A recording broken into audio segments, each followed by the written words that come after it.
On peut attaquer le nouvel ordre mondial, pas frontalement, parce que c'est trop gros, mais on peut l'attaquer par la périphérie arabe. Et là, à la périphérie arabe, Israël est un point faible.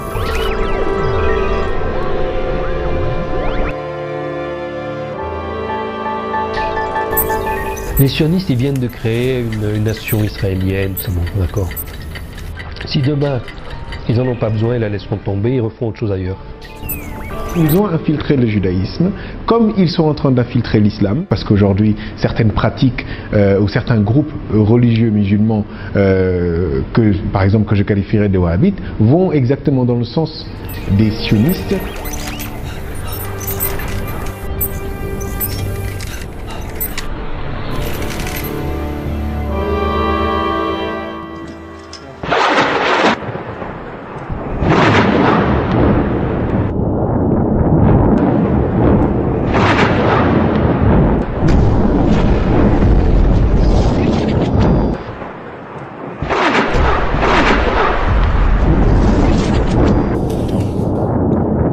Que le malheur des uns pourrait faire le bonheur des autres.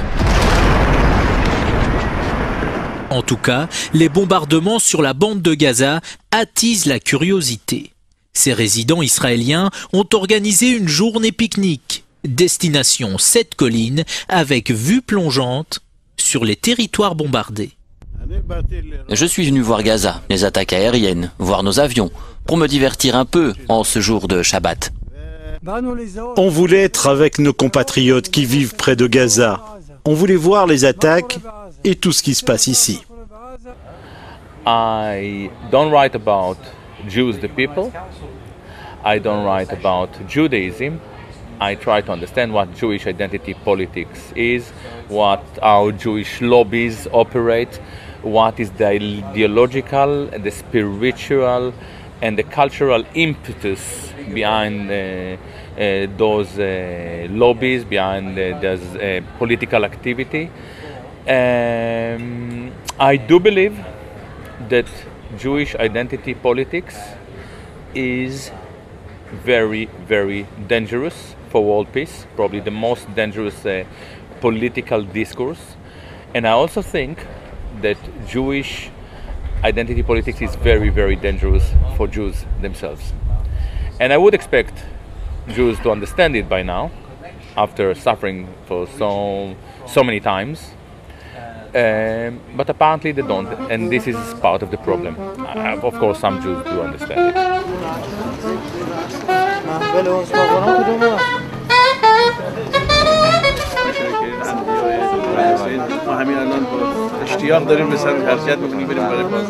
I and my colleagues are part of what we call authentic Orthodox Judaism, and we feel, more than we feel, we know that, as you mentioned earlier, Zionism is a danger. It's a danger for the world. It's a danger for the Jewish people. It misrepresents Judaism. It brings a blot or stain on the name of Judaism. It also causes terrible danger immediately. I mean, look how many thousands of people have died in Palestine. And so our purpose in coming out to any of these events is to stress, to bring home to people the complete difference, the complete incompatibility of Zionism and Judaism. And we would hope that the world will not blame Jews and Judaism for the wrongdoings of the Zionists and Zionism. Jews demonstrate constantly. There's tens and hundreds of thousands of Jews. Whether you go to Palestine, whether you will go to New York, this is in Palestine, or if you go to any very, very religious community, here, this is in Washington, D.C., when the president, when Netanyahu came to visit President Obama by the White House, you see tens and tens of thousands of Jews. This is in Jerusalem. This is in, you can see in Manhattan. This is in Manhattan. So you see that all the religious communities around the world, we have in London and wherever there's a very religious community, because they know their religion, they will stand in total opposition to Zionism. This is in London. This is the way it is. But unfortunately, in Palestine, the Jews do stand up, but they get brutally beaten. And we can show the pictures of the brutality of the Zionists against the religious Jews. That there's an ongoing phenomenon. Whenever they demonstrate, they stand with guns. The Jews are our people are non-militant. We don't have arms, and yet the Zionists come and murder. They beat brutally. They arrest the Jews when they're demonstrating, as you can see these pictures. So this is a happening that is an ongoing thing, and they intimidate. Jews are afraid to speak up because they see that how their brethren are brutally beaten when they just simply speak up and say, we do not accept the state of Israel, we do not accept what they're doing to the Palestinian people. I mean, in terms of what's going on now, what's your assessment of what Israel is doing in Gaza? I can answer you with 2 words: a war crime. My government is now engaged in a massive war crime, killing hundreds of innocents. It's not just a war crime against the Palestinians, it's a crime against the Israeli people. And on behalf of thousands of Israelis that are demonstrating right now in the streets of Tel Aviv, in Jerusalem, and in many other places, with Palestinians, with internationals, people from all kind of background and all parts of the Israeli society are completely ashamed and against this crazy assault. We know that you cannot kill, as Jewish people, we know that you cannot kill the desire of people to be free.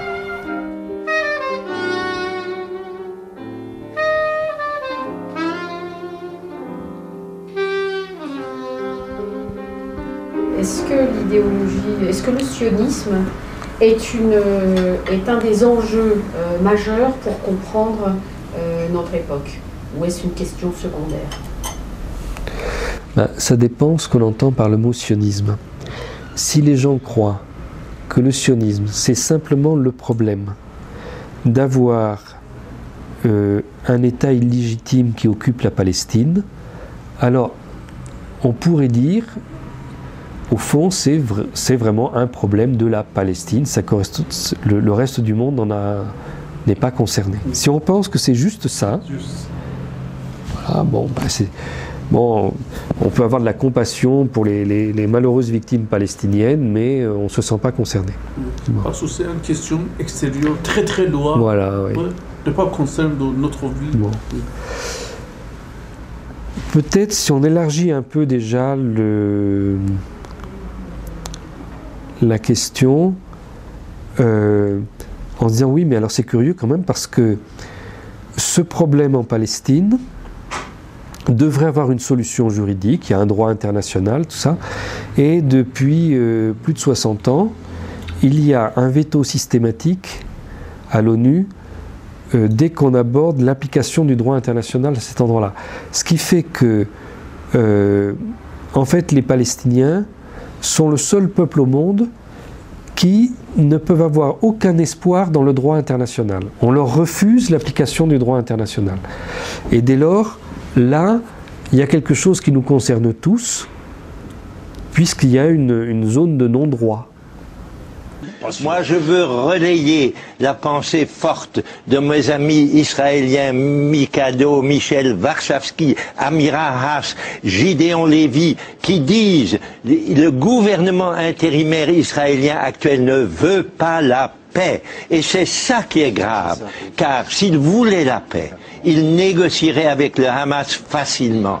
Le Hamas serait tout disposé à revenir simplement aux frontières de 1967. Il l'a dit à des interlocuteurs nombreux. Mais les Israéliens n'ont pas d'intérêt réel pour la paix. Ils veulent garder les colonies, ils veulent garder l'occupation. C'est ça qui est contraire au droit international, aux conventions de Genève. Moi, je suis un défenseur acharné du droit international qui est bafoué par Israël, au point maintenant, après ce qui se passe à Gaza, de pouvoir être traité par des hauts fonctionnaires internationaux comme criminels de guerre. My philosophy is very simple. Israel is the Jewish state. It defines itself as the Jewish state. Its airplanes are decorated with Jewish symbols. Those airplanes throw bombs on Palestinians, innocent civilians.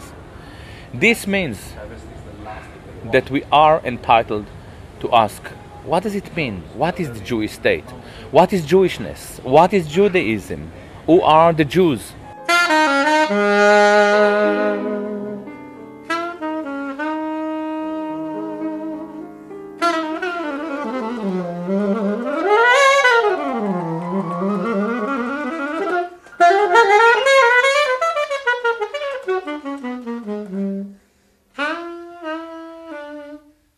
And of course, the Jews that returned, so-called, returned to their homeland were not exactly the same Jews who were expelled from their homeland, right?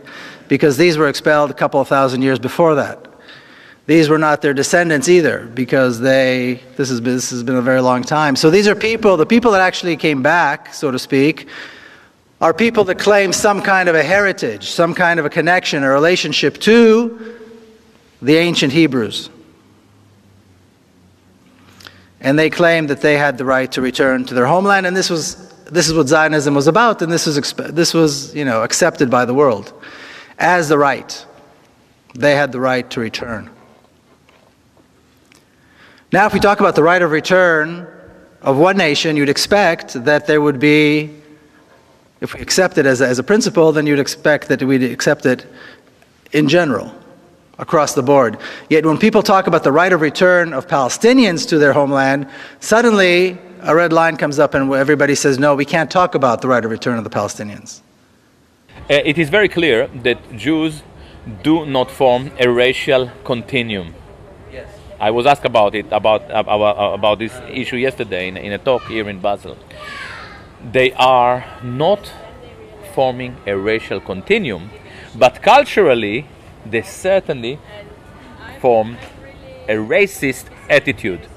Jewish people are not a race, but Jewishness is racist. And this is the issue. Dans mon premier lieu, j'ai essayé de déconstruire l'essentialisme juif, la vision ahistorique, parfois complètement fausse, de la destin des Juifs dans l'histoire, dans un but précis, oui, j'admets, de construire l'essentialisme pour reculer le racisme agrandissant en Israël. Mais je n'ai pas pensé dans le premier livre de développer l'idée, est-ce que les Juifs ont le droit ou pas le droit sur la terre de Palestine, parce que je n'ai jamais pensé que les Juifs ont un droit sur cette terre, même comme j'étais sûr que les Juifs ont été exilés il y a 2000 ans, errer dans le monde et après on fait un U-turn, retourner en Palestine. J'ai pensé, j'ai cru il y a 10 ans encore de cette mythe légendaire. Mais je n'ai pas pensé, même en affirmant autrefois qu'il y a un peuple juif et tout ça, je n'ai pas pensé qu'après 2000 ans, quelqu'un a le droit d'une terre qui est, il est parti, exilé, etc. Parce que si on veut arranger le monde comme c'était il y a 2000 ans, ça devient une maison de fous, une vraie maison de fous. Rachid Ben Aïssa, comme on dit, je suis intellectuel algérien, je suis prof et j'ai travaillé pour l'UNESCO 25 ans. Vous savez, le seul pays où on en trouve des juifs qui parlent encore hébreu correctement, c'est au Yémen. Alors, je suis allé les chercher parce que je suis un linguiste qui travaille sur les langues et j'ai fait de l'hébreu à l'Institut des langues zo. Sauf que les profs qui m'enseignent l'hébreu, ils l'enseignent avec des accents allemands, etc. Ils ne sont pas capables de prononcer les lettres sémitique, l'alphabet sémitique, le ha, le ka, le kha. Alors pour dire Hamas, on va dire Hamas. Pour dire Baruch, avec ka, on va dire Baruch. Voilà. Alors qu'on dit Mubarak et Baraka. Donc là-bas, j'ai trouvé des juifs arabes, ne pas confondre, voilà, le mythe. Il y a des juifs arabes, il y a des juifs berbères, comme il y a des chrétiens arabes, des chrétiens berbères. Le juif n'est pas une ethnie, on ne naît pas d'une mère juive. Le juif, c'est une religion. Il y a des arabes qui ont été juifs, il y a qui sont devenus chrétiens, qui sont devenus musulmans. Et ces arabes du Yémen, ces arabes juifs du Yémen, Eh bien, je les ai rencontrés et je les ai entendus lire la Bible comme un vrai hébraïsant la lit, et c'était mon plus grand bonheur, surtout que j'ai rencontré des gens qui revenaient d'Israël et qui m'ont dit qu'Israël, il y a tout sauf du judaïsme. To play the groove.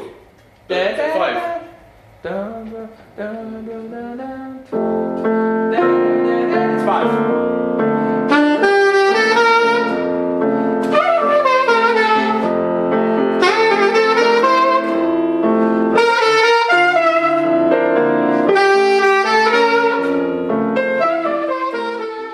For sure, Jewish people is an invention.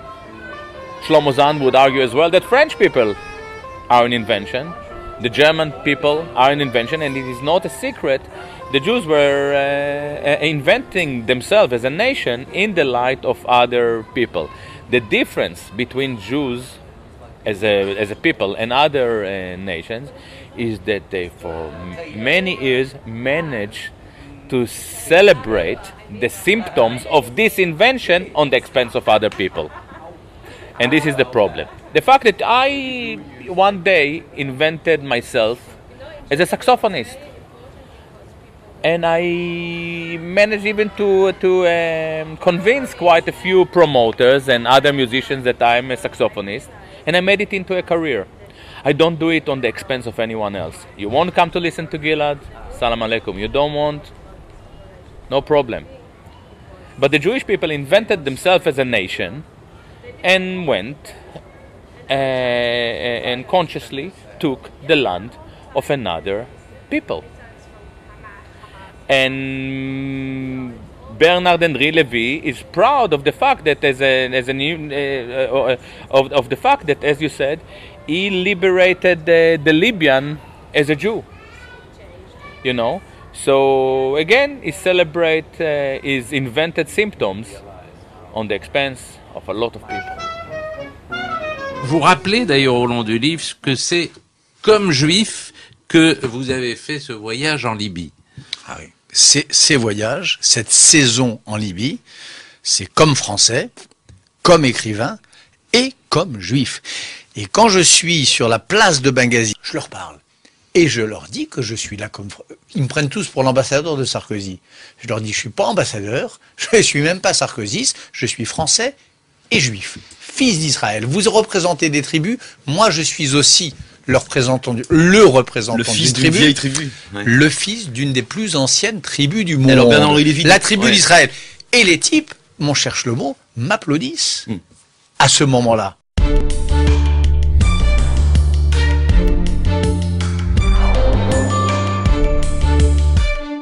Monsieur Lévy, vous avez eu une grande influence politique dans la décision que la France lance une intervention militaire en Libye.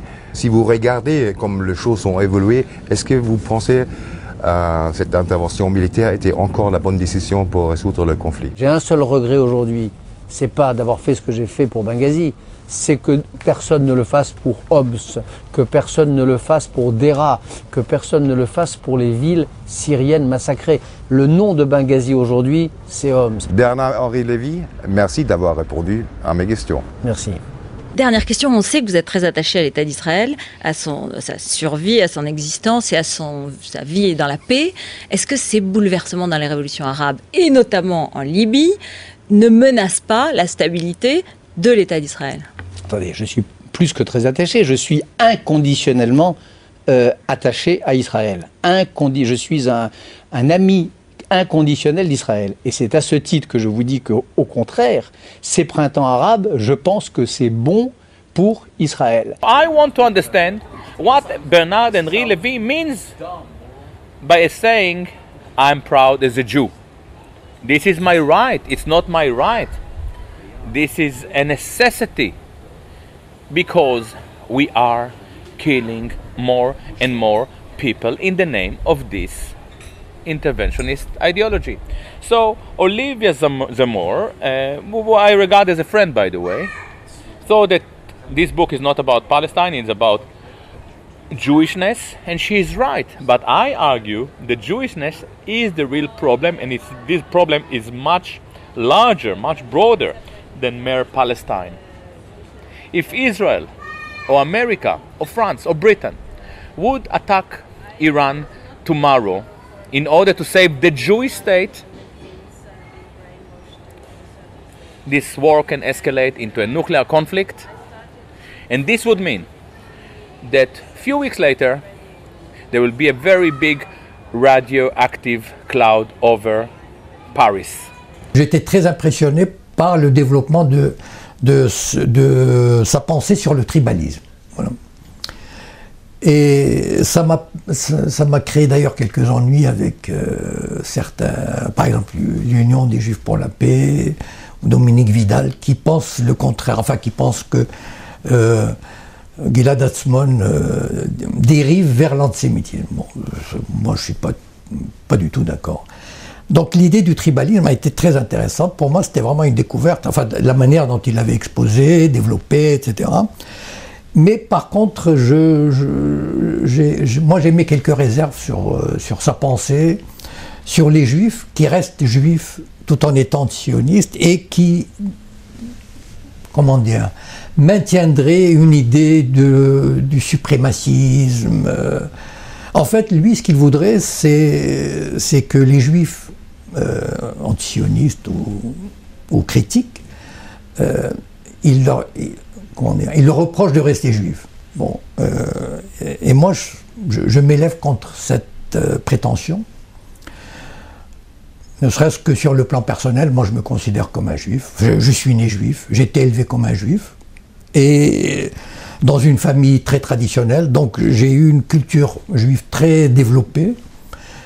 Et je ne vois pas, je suis antisioniste, je ne participe pas au tribalisme, loin de là. Et je ne vois pas, ni comment d'ailleurs, abandonner mon identité juive. Je l'ai, c'est pas comme une chemise qu'on change.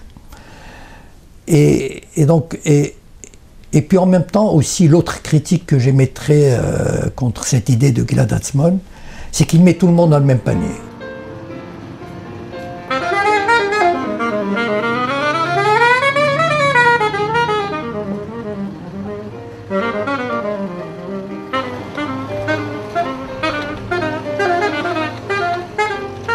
We are aware of the Torah Jews, Neturei Karta, who are Orthodox Jews, who are operating as anti-Zionists, and I don't have any criticism of them. They basically say, we are Orthodox Jews, we follow the Torah, and we do believe that what Israel is doing is against everything we are believing in. I understand it. They said, this is our Torah, and Israeli actions is totally against it. However, left Jews are supposed to be atheists. They are not religious. So when they say, we operate as Jews, or in the name of our Jewish culture, what do they speak about? What is Jewish culture? In Jewish culture, and I looked into it, obviously, there is no any tradition of peace activism. They're operating basically in a racially oriented cell. I can probably join the Jewish pro-Palestinian cell because I'm circumcised by a rabbi. But you can't. Why? Because you're not racially qualified. So is this the message to the Palestinians that there is another racially oriented cell that is operating for them? I don't think so. If they want to operate as Jews, I really want to understand what is the ideology and the spirit that they are promoting. Because as far as I'm aware, there is no humanist text or a body of humanist texts that are recognized as Jewish humanism. There are a lot of Jewish humanists, but they were universalists. Marx didn't operate as a Jew. He operated as a humanist who happened to be of Jewish origin. There is no culture of Jewish humanism. And when they're telling us that they are do what they do in the name of Jewish spirit, being secular, it is not clear what they are bluffing, they are spinning, they are lying to us. I don't like it. Ce qui est intéressant, c'est que dans cette période de crise aggravée, le système qui achetait avant des gens d'une certaine qualité intellectuelle comme Jean-Paul Sartre. Jean-Paul Sartre est l'exemple parfait du collabo du système, de cette gauche la plus intelligente du monde, qui a vraiment fait le sale travail à partir des années 35 et après-guerre. Hein. Je pense que sans Jean-Paul Sartre, il n'y aurait pas eu Bernard-Henri Lévy. Hein. C'est l'origine de tout ça. Mais on voit bien qu'aujourd'hui, on ne coopte plus des normaliens et des gens qui ont une œuvre, mais le fond du panier humain, quoi, je veux dire, c'est-à-dire des Philippe Val, des Caroline Forest, ce qui veut bien dire qu'on est dans une période de crise aggravée, parce que le système qui est tout puissant en termes d'argent n'arrive à recruter comme capot que des gens d'une grande médiocrité intellectuelle, humaine, c'est une évidence, quoi.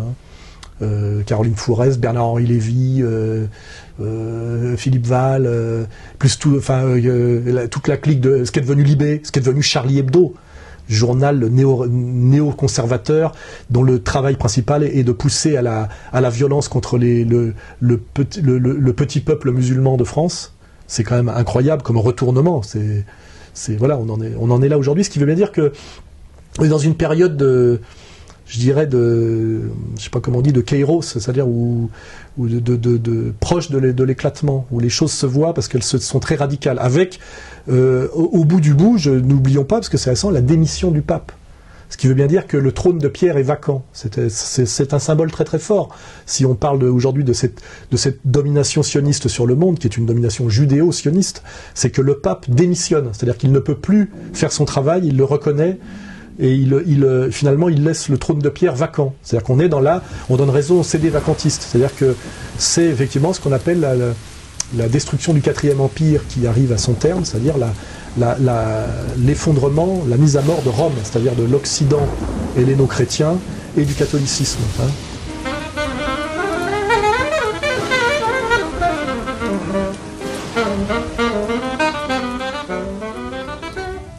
Quand apparaît cette idéologie d'un peuple élu et du reste du monde qui est une sous-humanité, c'est là que se structurent progressivement des stratégies pour assurer cette domination. Et puis alors tout un tas de fantasmes un peu ridicules, hein, où on nous explique pourquoi on cherche à justifier l'injustifiable, cette division de l'humanité en deux catégories. Hein? Pourquoi certains ont des privilèges et que les autres doivent être soumis. J'étais très surpris d'étudier là, ce qu'ils avaient appelé le sommet de Jérusalem, où il y a quelques années, tous les néoconservateurs des États-Unis, les grands dirigeants israéliens de tous partis confondus, tout ça, avaient fait une réunion politique, et évidemment pour justifier qu'il fallait leur donner de nouveaux moyens militaires et tout ça. Mais des gens très sérieux, des personnalités importantes, pas des imbéciles, avaient développé l'idée qu'il est très important qu'il y ait la paix à Jérusalem, et la paix telle qu'ils l'entendent, c'est-à-dire qu'on ait mis tous les Palestiniens à la porte, qu'on ait récupéré Jérusalem-Est, que Jérusalem devienne la capitale de l'État d'Israël, que celui-ci puisse s'étendre, etc., etc. Donc c'était très important qu'on fasse ça, parce qu'il n'y aura jamais la paix dans le monde s'il n'y a pas la paix à cet endroit-là, tel que nous définissons la paix. Donc c'est une sorte de pensée magique. Si on accède à nos revendications à cet endroit-là, alors il y aura la paix sur le monde. Mais si nous, peuple supérieur, nous ne réalisons pas nos revendications, alors le reste du monde est voué au chaos et à la guerre et à la misère.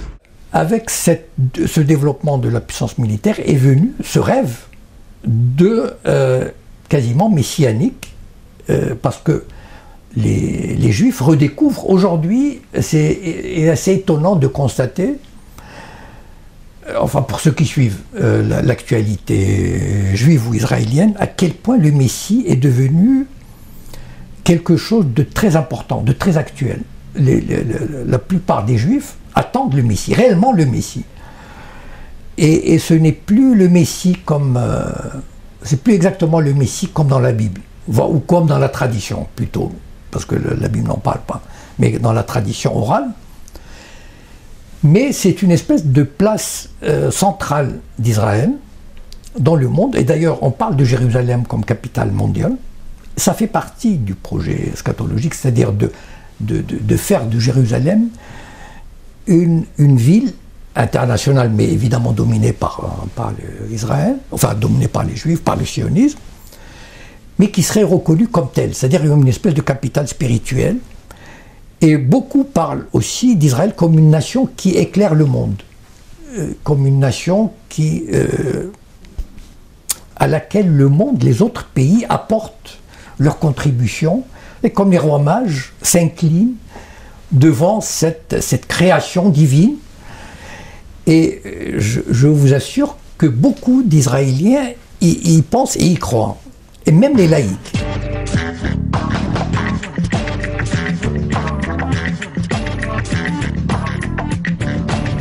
Dans la tradition juive, on dit beaucoup que la paix à Jérusalem est la condition de la venue du Messie. Le Messie arrivera par une certaine porte de la vieille ville, et il arrivera soit pour faire la paix, soit quand la paix soit faite. Donc véritablement, il y a une dimension en quelque sorte utopiste, messianique ou utopiste, de Jérusalem comme lieu de la paix. En fait, les espoirs de paix dans cette région sont liés à ce qui se passera à Jérusalem même. On a souvent dit par exemple que le Liban serait le deuxième pays après l'Égypte à faire la paix. Pas jamais le premier. En fait, on se rend bien compte que le Liban sera le dernier pays à faire la paix. Et bien là, de la même façon, je pense que Jérusalem sera le dernier problème résolu.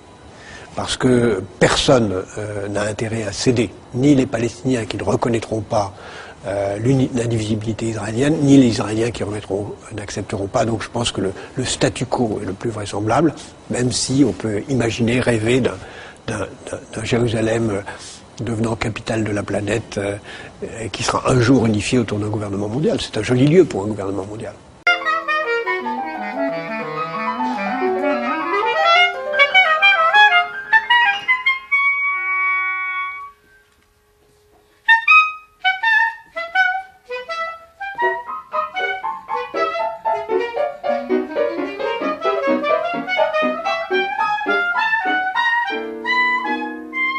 Mais voilà, il faut toujours cimenter ce qui est un projet politique par une manipulation des religions. Et après, il faut rentrer dans la destruction précise des peuples que l'on domine, en les privant de leur culture, en les privant de leurs valeurs, et donc ce qui à la fin les empêche de résister. Le but c'est pas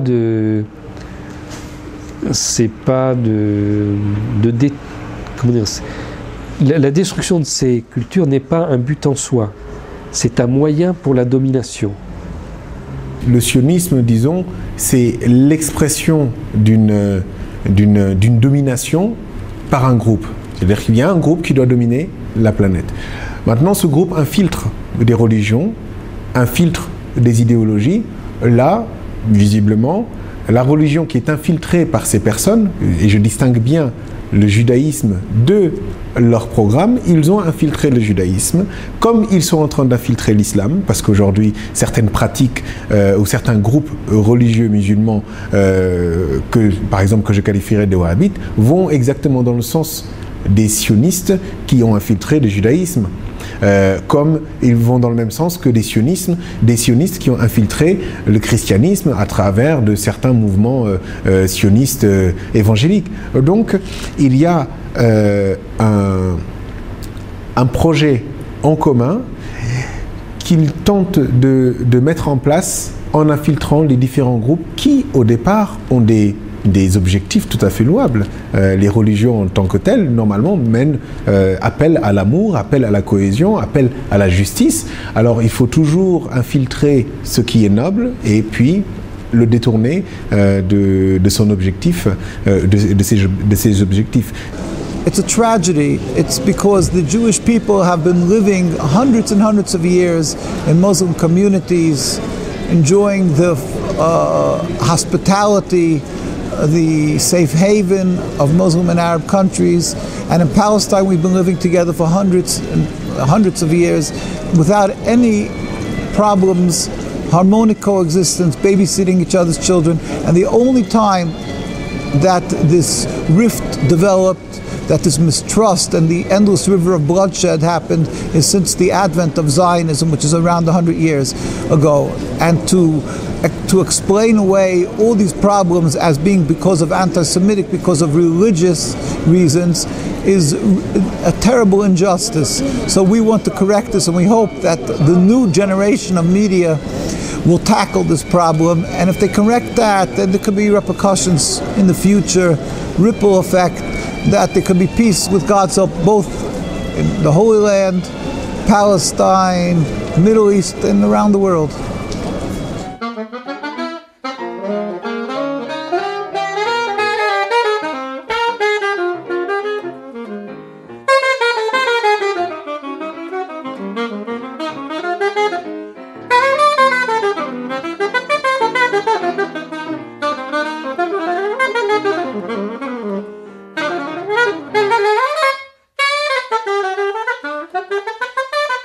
يحيى بركات مخرج سينمائي فلسطيني. حاليا أنا برأس جماعة السينما الفلسطينية، وبنفس الوقت أنا مستشار لهيئة الإذاعة والتلفزيون الفلسطيني. أيضا بدرس بجامعة القدس مواد عملية تصوير وفيلم وثائقي. أيضا يعني بنشوف بأنه في بداية بناء دولة إسرائيل الحركة الصهيونية افتعلت كثير من التفجيرات على سبيل المثال في مصر من أجل أن تدفع الشعب المصري والحكومة المصرية في ذلك الأوان لمهاجمة اليهود الموجودين أو لسجن بعض اليهود أو لاعتقال بعض اليهود من أجل أنهم يدفعوا أيضا اليهود الموجودين في مصر للهجرة لفلسطين. وهذا أيضا تكرر في أكثر من بلد عربي كان موجود فيه يهود، وكانوا اليهود عايشين بشكل كثير مسالم، وكانوا جزء من نسيج المجتمع في مصر أو نسيج المجتمع في ليبيا أو في اليمن أو في العراق. إلا أنهم الحركة الصهيونية افتعلت كثير من التفجيرات والقضايا اللي جعلت من هذه الأنظمة إنها تمارس نوع من أنواع الاضطهاد على اليهود، وهذا ساهم بأن اليهود يغادروا هذه البلدان باتجاه فلسطين.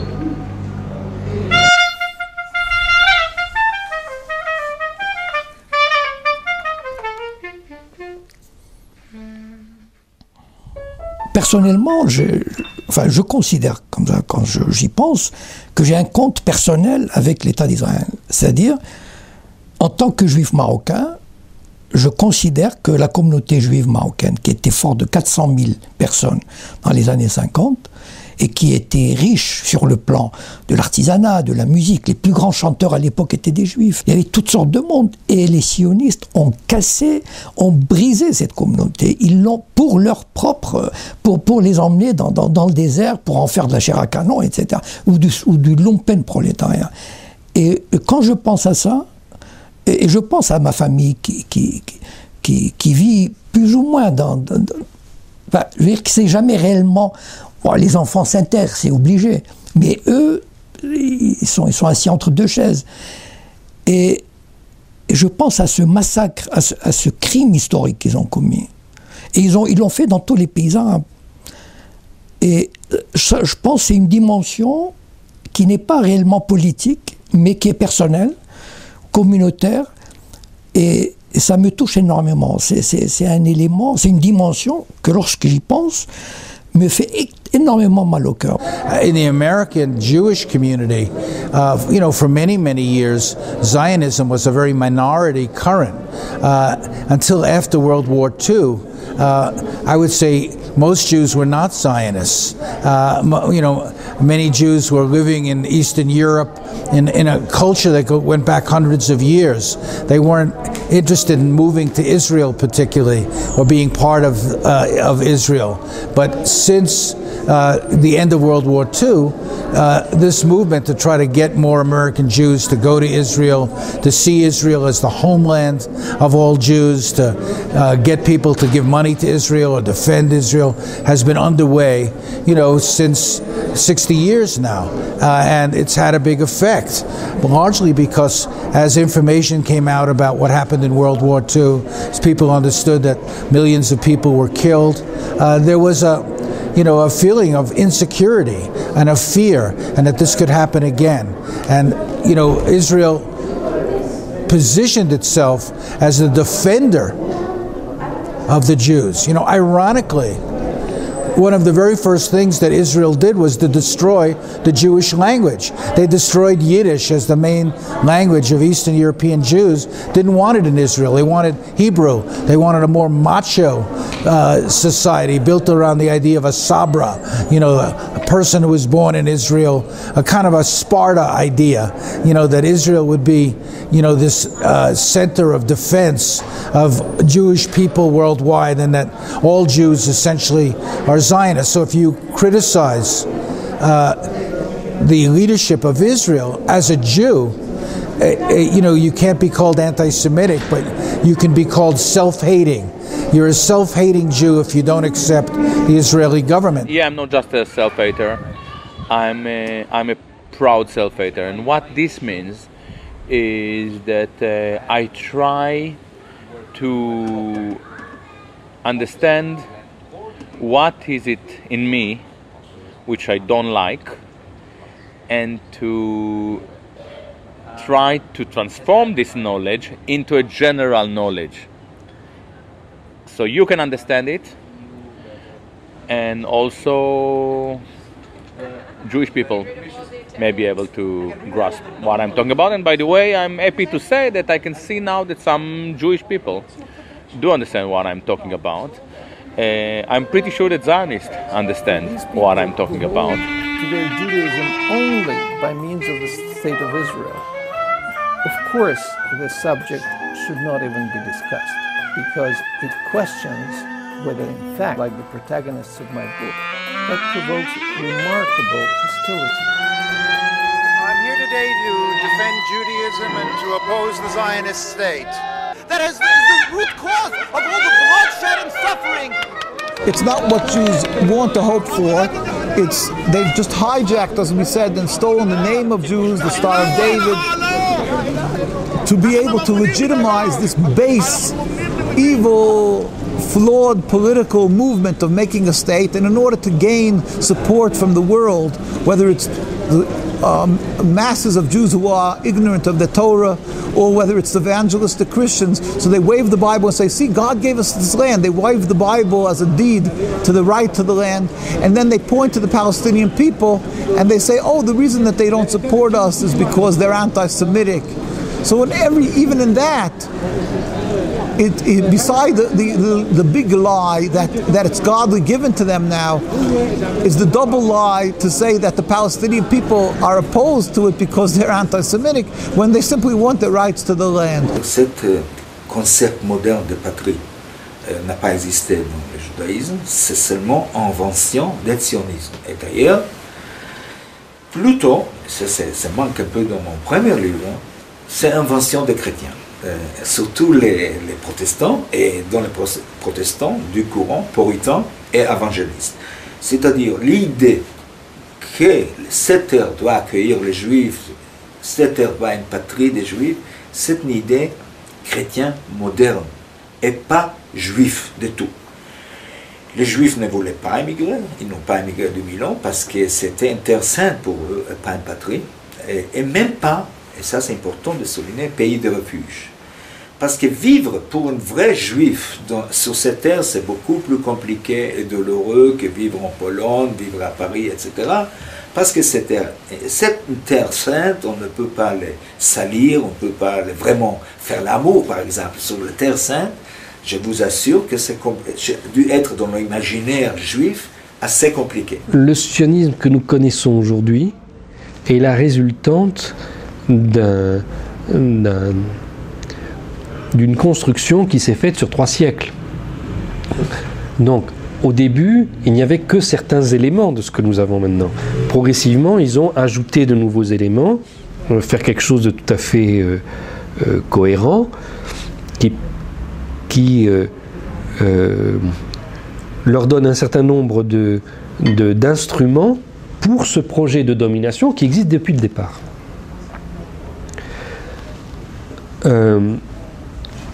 Alors, j'ai fait un travail historique pour montrer que ça part de Cromwell, des Anglais, d'une secte particulière en Angleterre, et que l'idée prévoit tout de suite d'inclure la diaspora juive dans ce projet, mais qu'elle ne s'y inclut que progressivement et sous certaines conditions. بالأساس اللي ربط هاي المجموعة وشكلها هو المال. اللي بيسيطر على المال بيسيطر على العالم، ومن هذا المنطلق هم من بدأوا، وما بدأوش من أيام هرتزل، لا، الحركة الصهيونية بدأت من القرن بالضبط 17، وحتى في إلها جذور أقدم من ذلك، لأنه الحركة الصهيونية إجت نوع من أنواع المكمل للحركة الماسونية اللي بيعتبروها بأنها بدأت من أيام النبي سليمان، اللي هي حركة البنائين بسموها. وكيف بأنه هاي المجموعة كان بيناتهم رابط وكان بيناتهم إشارات تجمعهم من أجل بأنهم يسيطروا على العالم، لأنه اعتبروا أنه المفهوم البنائين اللي هم من عندهم قدرات هندسية، أنه هذا الرابط ممكن يخليهم هم من النخبة. ومن هون يعني الحركة الماسونية امتدت وتوزعت في كل العالم. فالحركة الصهيونية هي امتداد للماسونية، وأساس وجذر مفهومها المال، ومن خلال المال كيف يمكن أن تسيطر على السياسة وعلى الاقتصاد وعلى المجتمع. Ladies and gentlemen, the very word secrecy is repugnant in a free and open society. And we are, as a people, inherently and historically opposed to secret societies, to secret oaths, and to secret proceedings. We decided long ago that the dangers of excessive and unwarranted concealment of pertinent facts far outweighed the dangers which are cited to justify it. Even today, there is little value in opposing the threat of a closed society by imitating its arbitrary restrictions. Even today, there is little value in ensuring the survival of our nation if our traditions do not survive with it. And there is very grave danger that an announced need for increased security will be seized upon by those anxious to expand its meaning to the very limits of official censorship and concealment. Y a-t-il un lien entre le sionisme et la franc-maçonnerie? Je ne crois pas qu'il y ait de lien en soi. Maintenant, la franc-maçonnerie, c'est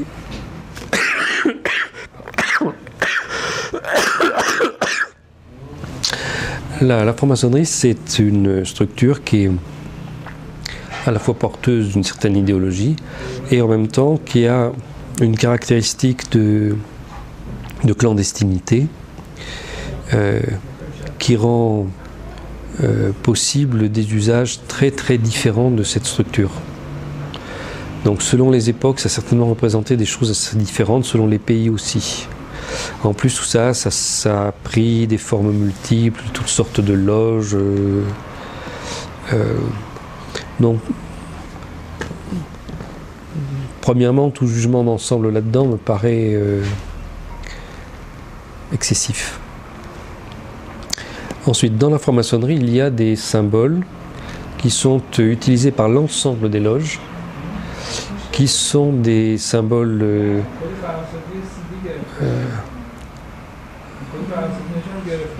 d'origine juive, alors plus ou moins reliés à la Bible, mais pas nécessairement. Et il y a évidemment quelque chose de très troublant dans l'usage du mythe de Hiram, l'architecte du temple de Salomon, et le fait que les francs-maçons se proclament ceux qui sont en train de reconstruire le temple de Salomon. Bon, peut-être que ça a des sens très différents pour les gens, hein. Il y a des gens, c'est peut-être quelque chose purement symbolique, on va reconstruire le lieu de l'adoration et de la connaissance. Mais il est assez évident que au XXIe siècle, et quand on sait tout ce qui s'est placé sur l'esplanade des mosquées, tout ce qui tourne autour de cette idée de la reconstruction matérielle du temple de Salomon, l'usage de ces symboles est quelque peu problématique.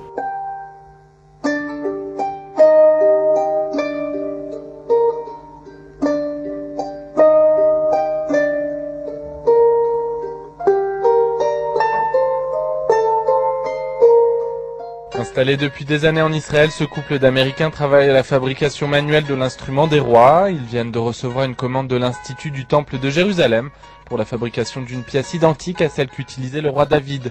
Cette commande appartient à un projet d'envergure mis sur pied par l'Institut qui collecte tous les éléments qui appartenaient au temple en vue de sa reconstruction.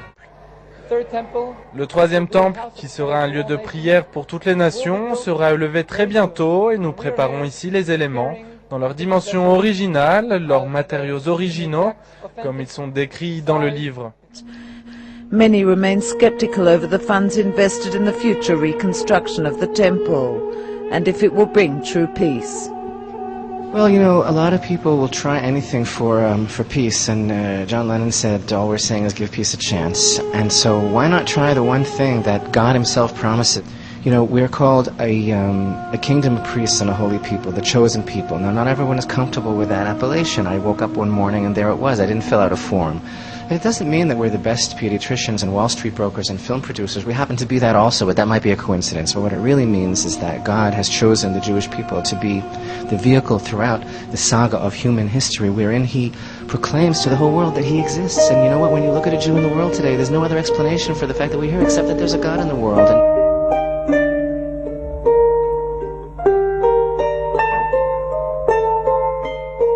Comment ça fonctionne ce système? Votre livre décrit les rapports entre la franc-maçonnerie, le sionisme et le gouvernement mondial. Bon, oui. Tout d'abord décrit dans mon livre Le Nouvel Ordre Mondial, c'est la maçonnerie, pas du point de vue du son historique, de logique, comment fonctionne le fonctionnement, mais plutôt son commencement. Parce que la maçonnerie, ça prend son nom d'une profession qui était une profession noble au Moyen Âge. Les maçons en français ou mason en anglais, ça veut dire un constructeur, non? Les personnes qui ont construit la plupart des grandes cathédrales à l'ouest. Alors, mais il y a à partir d'un moment, 1650, ça a devenu différent. Et l'origine a été en Angleterre quand Lord Cromwell a pris la décision d'éliminer son roi. Pour là, il avait besoin des armées. Et pour avoir ces armées, il a emprunté d'argent des juifs banquiers hollandais qui lui ont donné l'argent, il a gagné, tout ça, et alors il a invité ces juifs banquiers hollandais à s'installer en Angleterre. I think what's interesting about Cromwell is once again the Venetian influence. Cromwell is somebody who comes from East Anglia. It's a part of England where the Venetian influence was strong, and we find people in Cromwell's personal entourage who are Venetian origin or strong Venetian connections. I think Sir Horatio Pallavicini can be considered one of these. Cromwell, in my view, acts as a Venetian puppet. Now, it's also true. He brings in, I think it's Ben Manasseh. He allows Jews to return to England for after a period of several centuries when they were not there. But Cromwell is the founder of the British Empire in the sense that his genocides in Ireland are one side of it. He's also the creator of the English Mediterranean Squadron, keeping English warships in the Mediterranean permanently. That's really where the empire begins. He does it under Venetian influence.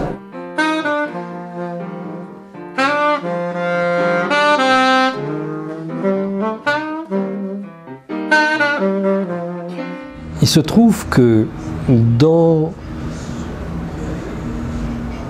la secte restaurationniste dont faisait partie Cromwell et dans certains courants à l'intérieur du judaïsme, il y a des points communs très forts qui ont fait que ces gens-là ils pouvaient bien s'entendre et qui pouvaient concevoir un système où il y a des gens qui sont des élus et puis les autres qui sont rien et qu'on peut exploiter sans avoir de mauvaise conscience, puisqu'ils sont rien, ils sont des sous-hommes, quoi. Et certainement on n'a pas assez travaillé pour comprendre comment ces idéologies ont pu se mêler, se structurer. Et il faut savoir que ce que Cromwell a lancé, ça a donné donc les orangistes en Irlande, ça a donné les afrikaners en Afrique du Sud, et ça a donné le Mayflower et la construction des Amériques, l'extermination des Indiens d'une part, et enfin l'État d'Israël d'autre part. Mais ça a eu plusieurs branches, tout ça. Et il y a une absolue logique à tout ça.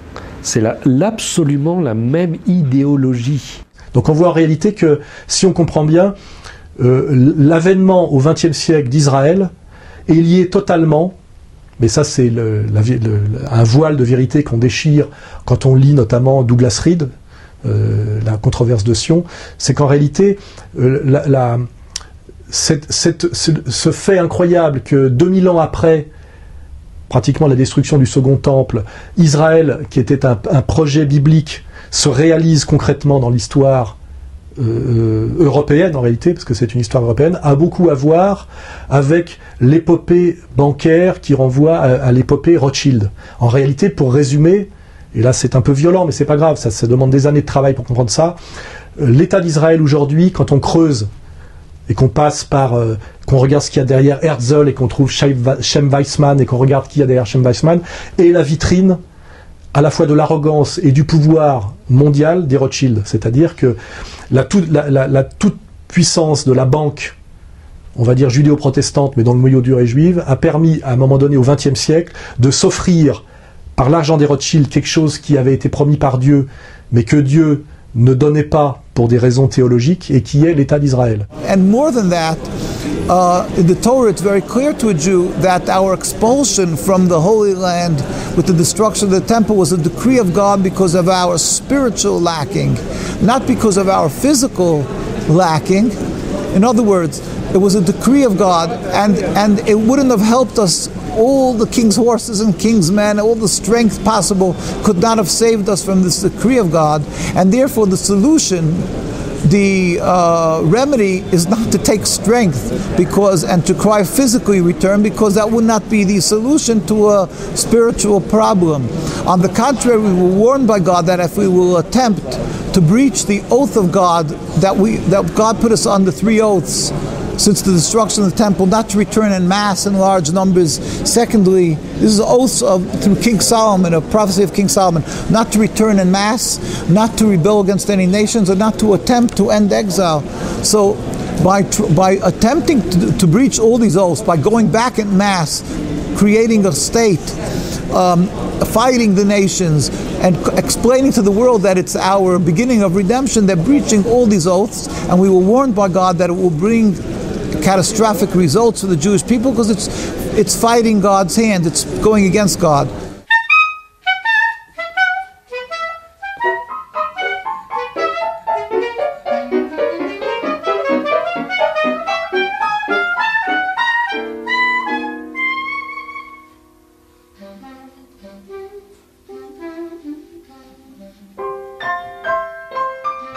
Quel est le mode opératoire du sionisme tel que tu l'as redéfini, c'est-à-dire pas seulement une idéologie nationaliste, mais une idéologie de domination? Quel est son mode opératoire? C'est pas du tout une idéologie nationaliste. C'est une illusion, ça. Les sionistes, ils viennent de créer une nation israélienne, tout ça, bon, d'accord. Si demain, ils n'en ont pas besoin, ils la laisseront tomber, ils referont autre chose ailleurs. Il n'y a aucun nationalisme dans le sionisme. C'est une idée élitiste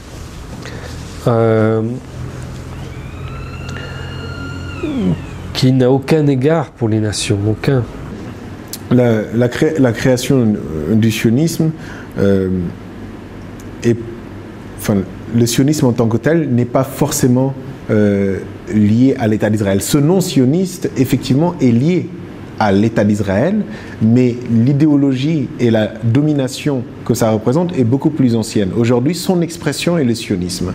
Et la domination a toujours besoin d'un territoire, à partir duquel un territoire, disons, qui est un peu hors la loi. Un peu hors la loi, un peu hors de la logique de cohésion qu'il peut y avoir entre les hommes. La domination a besoin d'un îlot à partir duquel il va pouvoir gérer et pouvoir toujours se replier et espérer se replier en cas de problème. Israël a été créé en ce sens-là, sauf que cette fois-ci, on a réussi à joindre une idéologie de domination avec une religion, en exploitant et en infiltrant une religion, parce que les premiers endroits auxquels avaient pensé les sionistes étaient par exemple l'Ouganda. Et l'Ouganda ne répond pas forcément à une logique religieuse de rétablissement du peuple d'Israël sur sa terre, sa première terre. Non. Sauf qu'après la Seconde Guerre mondiale, même avant, parce que la déclaration Balfour et même bien avant, on avait déjà cette idée d'utiliser cette motivation religieuse pour amener les Juifs à adhérer à ce projet. L'idée principale, c'est que les Britanniques voulaient dominer le monde et savaient qu'ils ne pouvaient pas y arriver tout seuls. Ils avaient besoin de têtes de pont. Ces têtes de pont allaient leur être données par la diaspora juive. Ils avaient aussi besoin d'une sorte d'île des pirates, un endroit où il n'y aurait pas de loi, mais qui serait un État et qui permettrait donc de faire un certain nombre de mauvais coups sans que l'Angleterre soit responsable. Donc au lieu de l'île dans les Caraïbes, là, c'est ce qui va devenir l'État d'Israël. C'est un endroit où il n'y a pas de loi, on fait ce qu'on veut, et on a une réserve militaire et un système financier qui permettent d'étendre cette puissance britannique.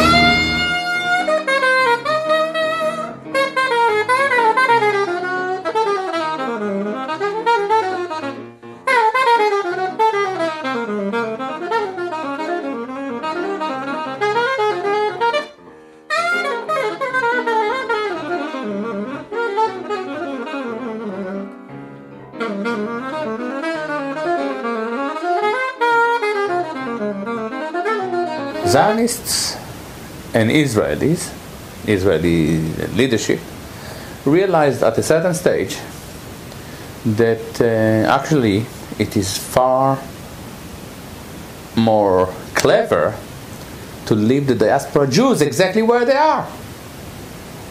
Try to think about a guy like Wolfowitz. You know, you take him to Israel, but are you going to put him in a tank? You know, it's not in an airplane. No. In America, it's quite useful. He designed the American neoconservative philosophy that is there to serve Zionist interests. Emanuel Ram, he was in the Israeli army for a few months or whatever. But in America, he was the chief of staff of the White House. Much more useful. The same applies to Lord Levi. What are you going to do with Lord Levi in Israel? In Britain, he funds the Labour government. At the time, this government launches a criminal war for Israel. Beautiful. Or actually not beautiful at all. What happened in 9/11 is we didn't have a strategy, we didn't have bipartisan agreement, we didn't have American understanding of it, and we had instead a policy coup in this country. A coup. A policy coup. Some hard-nosed people took over the direction of American policy, and they never bothered to inform the rest of us.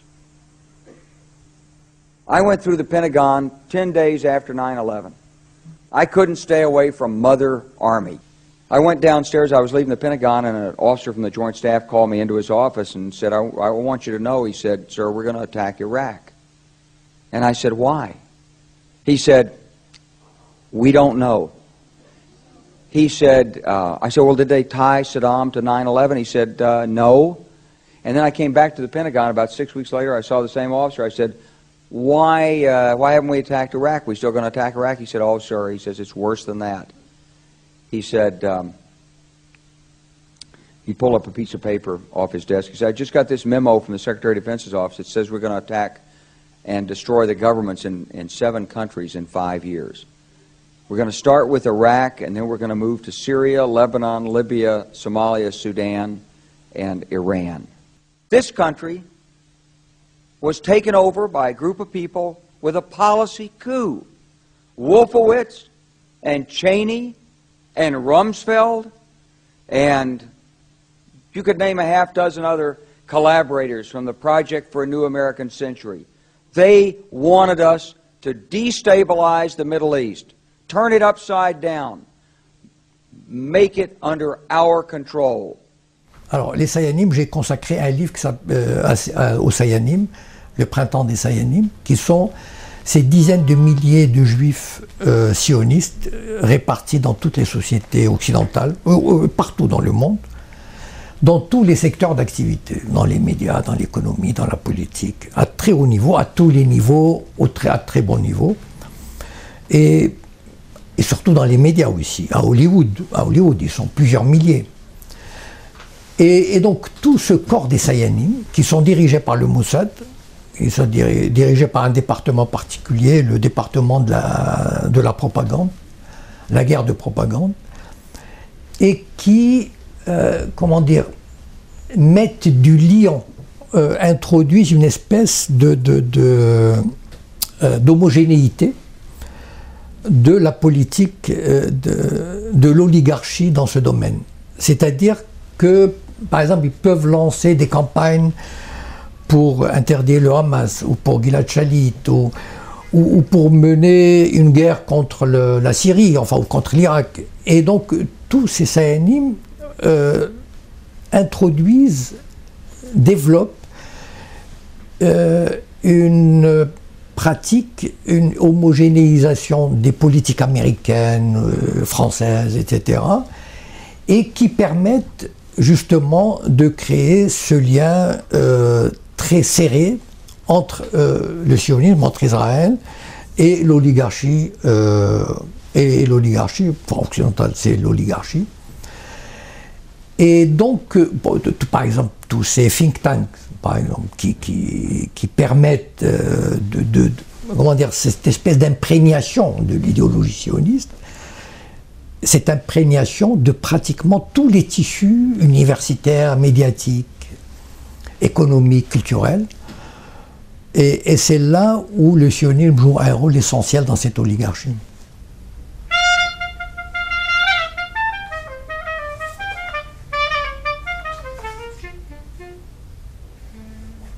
اون لابی صهیونیستی هستش که تونسته در کشورهای قدرتمند غربی مسلط بشه و نذاره مدیران سیاسی و رؤسای جمهور و مجالس اون کشورها مستقل عمل کنن که خب یکیش در خود جریان آیپک هست در کاخ سفید و نظام حاکم بر آمریکا. شاید یک لابی قوی تر دیگه در خود فرانسه باشه که تونسته به هر حال کاری میکنه که فارغ از اینکه اصلا رئیس جمهور چه کسی هست اون رئیس جمهور موظف میشه و خود دولت فرانسه موظف میشه عملا با جریانات صهیونیستی هماهنگ بشه. خب قوانینی که اونجا حاکم میشه که اصلا نمیشه علیه صهیونیست حرف زد، نمیشه در واقع با حتی نظر تحقیقاتی و دانشگاهی علیه جنوساید و مثلا موضوعی به اسم قتل عام در آشویتس به تحقیق پرداخت و در اون تردید کرد و تشکیک کرد. به نظر میرسه که بله اون قدرت اصلی صهیونیست قدرتی است که در نظام حاکم بر آمریکا و بعضی از دول اروپایی بخصوص فرانسه تونسته مسلط بشه و بازار صنعت، بازار سرمایه و بازار طب رو عملا در اختیار خودشون قرار گرفتن و دارن به این شکل در دنیا مدیریت میکنن. Ce que je pense du sionisme, c'est tout simplement, je n'ai même pas à penser, je lis une étude américaine faite par deux grands universitaires, deux professeurs qui enseignent dans les universités les plus cotées en Amérique, Jewish Lobby, vous allez sur Google, et la conclusion de cette étude, c'est que Jewish Lobby en Amérique, AIPAC, ne défend pas les intérêts d'Amérique, il défend les intérêts d'Israël. Donc à partir de là, c'est pas moi qui le dis, ce sont des universitaires américains, ils sont pas musulmans, c'est des sociologues qui produisent un document. On peut pas faire de la science politique sans étudier les lobbies. En France, on dirait les groupes de pression, on n'ose pas dire lobby. J'ai utilisé une fois lobby, on m'a dit que tu es un antisémite. Et donc, en Amérique, il y a au moins cet avantage du First Amendment, c'est qu'on peut parler du Jewish Lobby. Chaque jour, ça figure dans New York Times, Washington Post. C'est c'est quelque chose d'identifié. Voilà, reconnu. Évidemment, c'est la place par laquelle doivent passer tous les candidats à la présidence. Ils doivent passer par là pour recevoir la bénédiction avant d'aller au Yad Vashem, pour d'ailleurs comme se faire couronner. C'est pour ça que même le président français va aller là-bas. Hein. J'ai lu ça tout récemment parce que, autrement dit, il n'y a pas à interpréter. Il faut juste voir. Pourquoi faut-il aller à Tel Aviv pour devenir président des États-Unis ou président de la France? C'est une question très simple. C'est que ils ont des moyens de vous faire élire, des moyens financiers, des moyens médiatiques.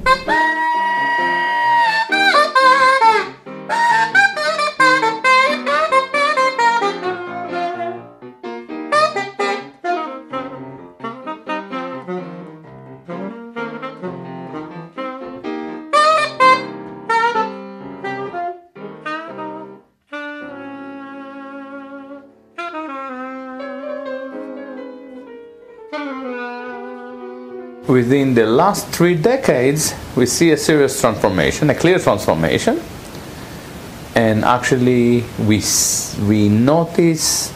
witness a very close affiliation between Israeli governments and the global Jewish lobby. In America it is called AIPAC, in Britain it is called CFI, and before we had LFI. In France we have CRIF, and basically in every influential country in the West we have devoted Zionist Jews who spend a bit of money, not a lot, because Western politicians are not very expensive. They're definitely cheaper than tanks.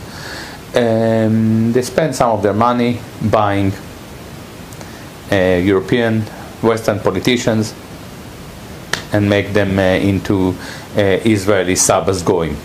En tout cas, moi, ce que je peux vous dire, parce que je ne parle que pour moi, c'est que la lutte contre l'antisémitisme, je vous dis ça pour des raisons politiques, historiques, ma famille est profondément liée à Vladimir Yankelevitch, qui a écrit le plus beau livre qu'on puisse écrire sur l'imprescriptible et sur la Shoah. Par ma femme, je suis lié de manière éternelle à la communauté juive et à Israël, quand même. Donc je ne viens pas ici pour recevoir des leçons de brevet de lutte contre l'antisémitisme. Ce soir, moi, j'avais le bureau politique de mon parti. Et Xavier Bertrand m'a dit, mais tu t'en vas. On parle des retraites, c'est important. Et je lui ai fait passer un papier en disant, pour moi, Israël, c'est plus important que les retraites.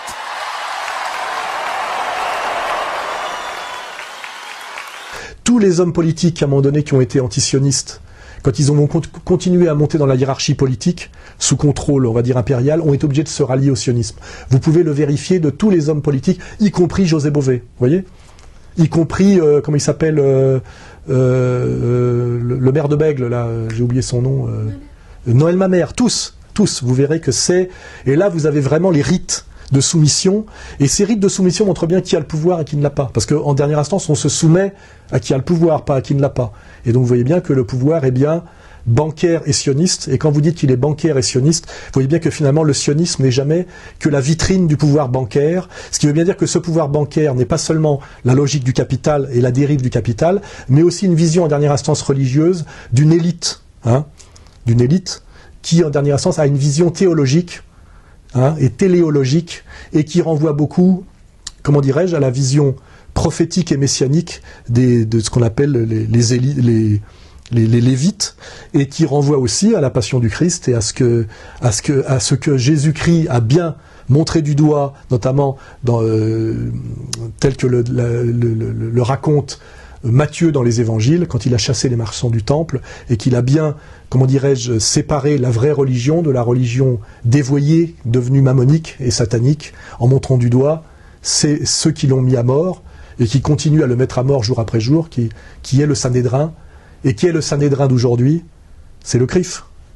Et vous voyez bien qu'avec le CRIF, vous avez à la fois le pouvoir bancaire, le pouvoir sioniste, la diabolisation systématique par l'antisémitisme, et la soumission de toutes les élites françaises et de tous les corps constitués à cette puissance par le dîner du CRIF. And they have succeeded in order to promote their idea of forming and maintaining a state in Palestine. They've succeeded in infiltrating government circles in Europe and particularly in the United States, and to the extent that anybody who wants to succeed, particularly in the United States, anybody who wants to succeed in politics there has to be prepared to support the state of Israel. And they have built up, perhaps through financial influence, but they have built up a tremendous influential power in support of their cause. Mi chiamo Claudio Moffa e sono professore ordinario all'Università di Teramo di storia delle relazioni internazionali. Insegno anche storia del diritto internazionale. Inoltre ho fondato nel 2005-2006 il Master Enrico Mattei in Vicino e Medio Oriente, che tuttora coordino e dirigo. La svolta vera invece c'è stata quando è crollato il blocco sovietico. Si è creato uno squilibrio internazionale che ha permesso agli Stati Uniti e a Israele di praticamente fare quello che volevano. Ha prodotto ricordiamoci al proposito che la Russia post-sovietica in una prima fase era guidata da Yeltsin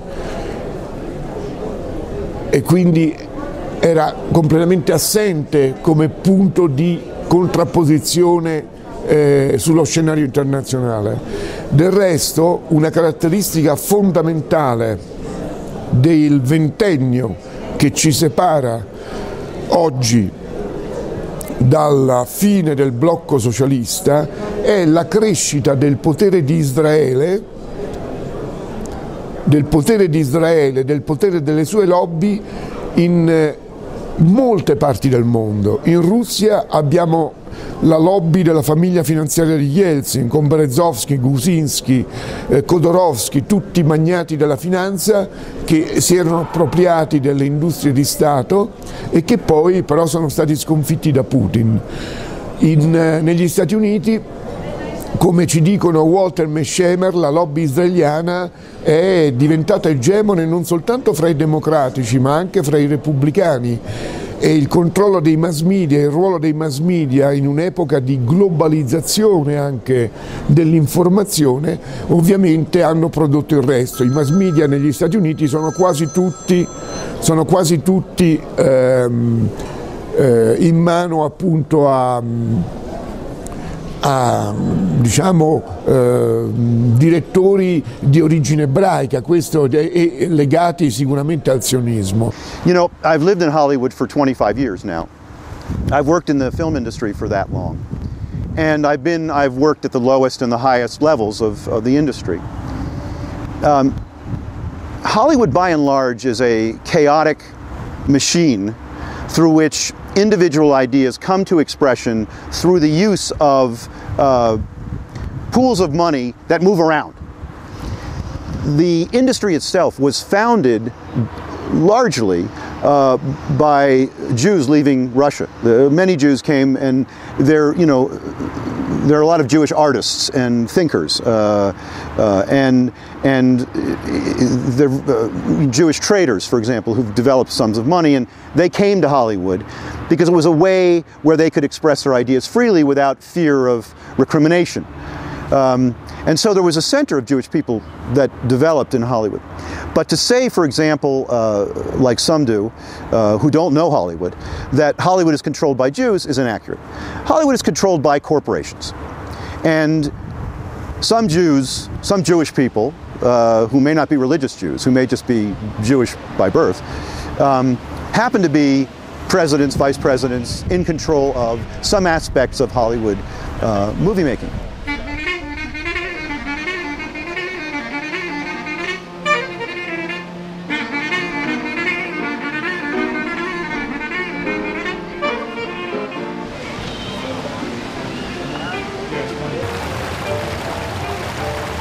Il y a eu, il y a quelques années, la publication de deux livres sur The Pentagon New Map. Donc c'est cette idée comme ça d'un monde organisé en un centre et des périphéries successives. Illustré au cinéma par des films de science-fiction où dans les périphéries successives, les hommes sont dégénérés. Souvent, ils ont été victimes de radiation atomique, etc. Ils sont tous... bon. Et donc, les gens bien sont au milieu. Et pour aller se nourrir, ils ont besoin d'aller chercher des matières premières dans cette périphérie. Ils vont devoir affronter ces hommes dégénérés. Et c'est tout à fait normal de les écraser, de les tuer. Ce ne sont pas vraiment une humanité. Bon, que l'Irak devienne un chaos général, c'est le problème des Irakiens, c'est pas notre problème à nous. De te dire qu'est-ce que c'est que les Irakiens, c'est jamais que des Arabes. Bon. Et en plus, sont musulmans, donc ça. Mais il y a des puits de pétrole. Et nous devons sécuriser ces puits de pétrole. Donc, autour des puits de pétrole, il y a des installations militaires. Et puis, le jour où le puits de pétrole est fermé, ben, on s'en va, puis c'est tout. Les indigènes, les sauvages, ils restent dans leurs problèmes, ça ne nous regarde pas. C'est une vision impériale extrêmement nouvelle. Jusqu'alors, toujours les empires se préoccupaient de créer une stabilité là où ils étaient. L'Empire romain, quand il arrivait, il construisait des aqueducs, il amenait des thermes, il organisait, il développait les endroits où il s'installait. Tandis que le sionisme, l'endroit où il arrive, il ne développe rien. Il détruit, il pille, il s'en va. jamais le sionisme n'a laissé derrière lui un grand monument. Jamais. C'est quelque chose sans aucune contrepartie. Et il n'y a pas de contrepartie parce qu'il y a un peuple élu et une sous-humanité. Donc, impérialo-sioniste, il y a de plus en plus de gens qui révisent l'analyse consistant à dire qu'Israël, c'est un instrument de l'Amérique. De plus en plus de gens se rendent compte que, en réalité, l'Amérique est... Obama ne peut rien dire contre. Il répète chaque fois que je ne sais pas qui garantit qui. Israel's security is sacrosanct. It is non-negotiable. And Jerusalem will remain the capital of Israel, and it must remain undivided. There's no country on earth that would tolerate missiles raining down on its citizens from outside its borders. So we are fully supportive of Israel's right to defend itself from missiles landing on people's homes and workplaces and potentially killing civilians. And we will continue to support Israel's right to defend itself.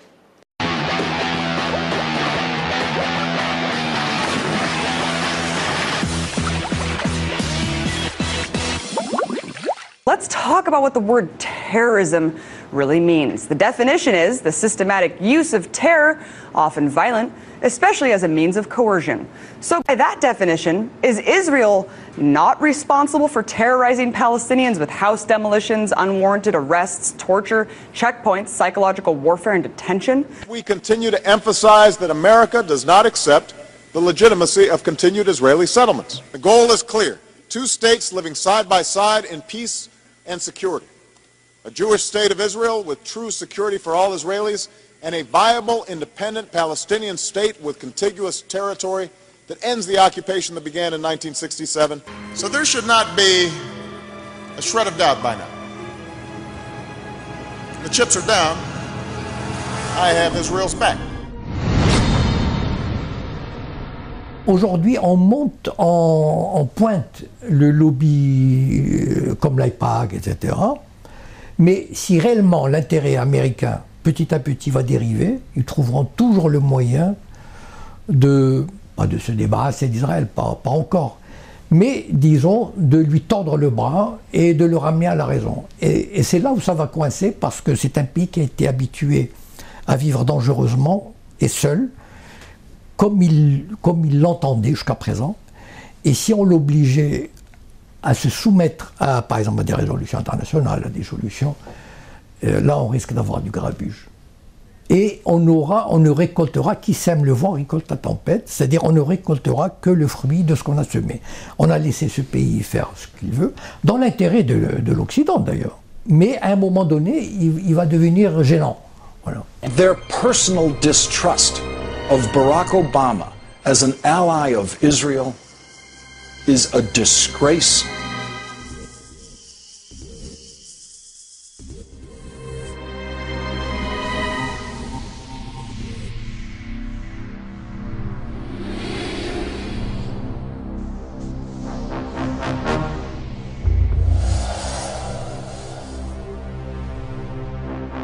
Il y a eu beaucoup d'arguments ces dernières années sur qui dirige qui, Israël, les États-Unis. Merci.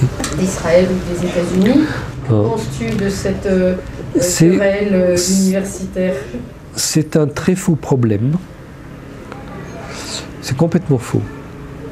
Parce que simplement, la Grande-Bretagne, les États-Unis et Israël ne sont pas trois choses distinctes. Il y a tellement de choses communes à tout ça, ils se sont construits les uns avec les autres. Pour répondre à la question qui dirige des trois, il faudrait qu'on puisse séparer les trois. Mais la vraie question, elle n'est pas là. Elle est que le sionisme, c'est un élément commun aux trois, mais ça n'est qu'un élément à l'intérieur des trois. C'est-à-dire que, en même temps, partout, il y a des éléments qui ne sont pas sionistes. Donc, le problème, c'est pas de savoir si le centre est à la City, à Wall Street ou à Tel Aviv, qui gouverne Détroit. Le problème, c'est de savoir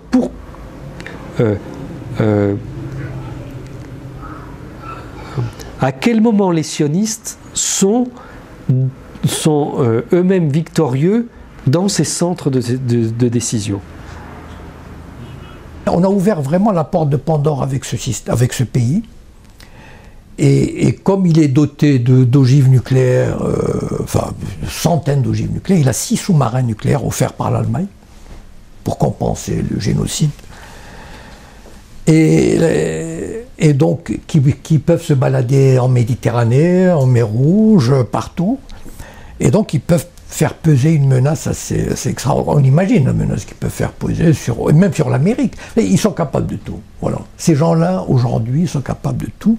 Et ils deviennent hargneux. Ils sont vraiment, moi, quand on les écoute, quand on les entend, on ne peut rien leur dire. Voilà.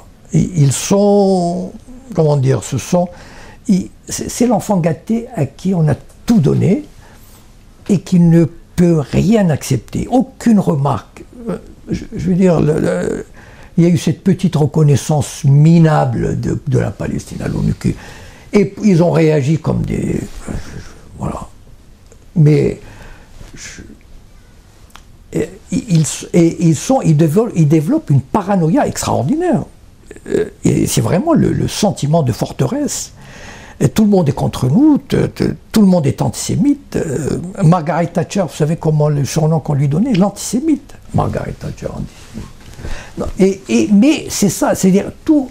Il faut voir ce qu'on dit, même François Hollande, même Sarkozy, il ne leur plaît pas à 100%. Il n'y a aucun dirigeant qui leur plaît à 100%. En fait, ce qu'ils voudraient, c'est quasiment quelqu'un qui dise amen à tout ce qu'ils font.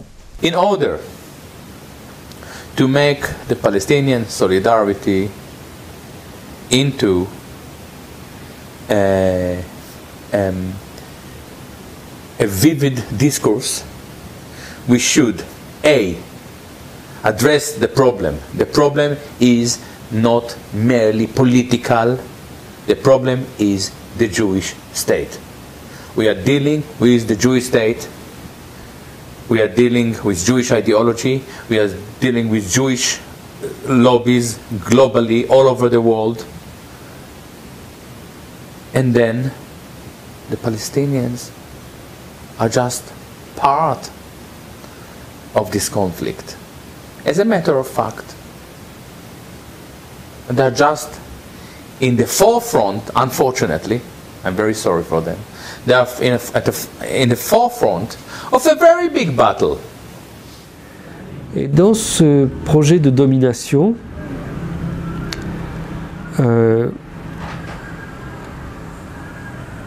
y a un aspect qui est que pour dominer, il faut aussi diviser les hommes et leur enlever leur âme. Donc il y a vraiment une idée de destruction des cultures, des valeurs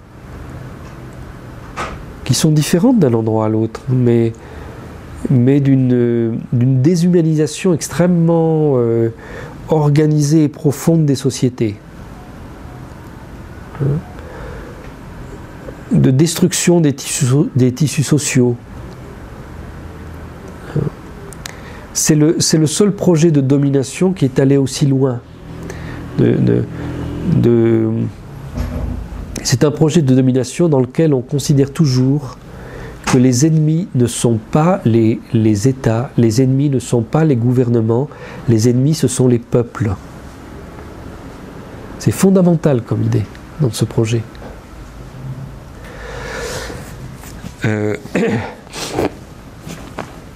Et ça a été écrit, ça a été théorisé tout ça.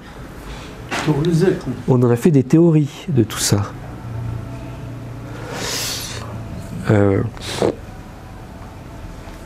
Donc la résistance, elle passe aussi par la reconstruction des cultures, par la reconstruction des tissus sociaux. Et là, il ne faut absolument pas rentrer dans les impasses morales dans lesquelles on s'est mis, parce que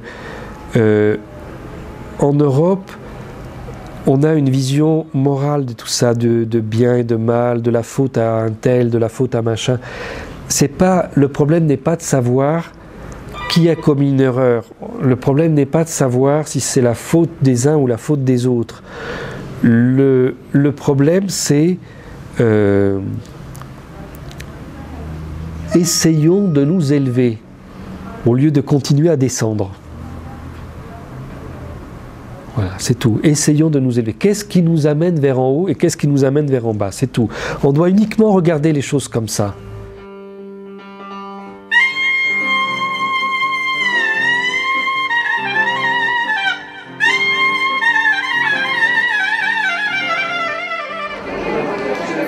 Vous travaillez pour quelle chaîne?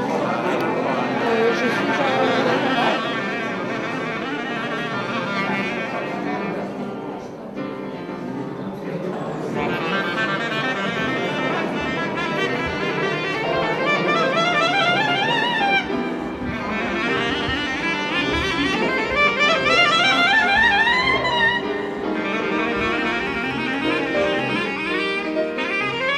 The movement also communicated through its own media. It didn't a statement.